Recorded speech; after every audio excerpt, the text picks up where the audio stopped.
Paul and Barnabas have come to Antioch in Pisidia and were invited to preach in the synagogue on the Sabbath. After the readings from the Law and the Prophets, Paul proceeded to recount salvation history beginning with Abraham and continuing through Moses and the prophets, their desire for a king and all that came from that.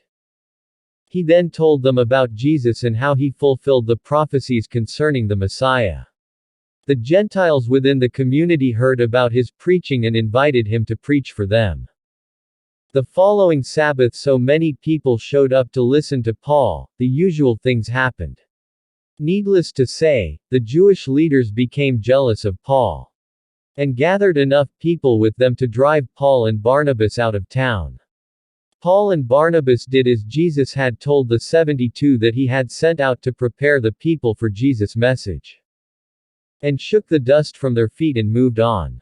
Paul continues to preach where he can to both the Jews and the Gentiles.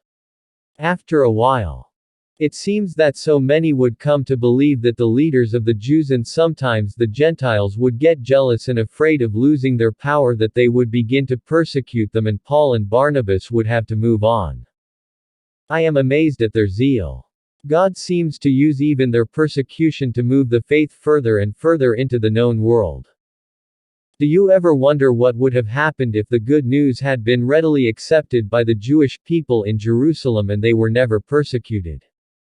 It's possible that we would not know about Jesus, that this new religion would have remained just a sect of Judaism.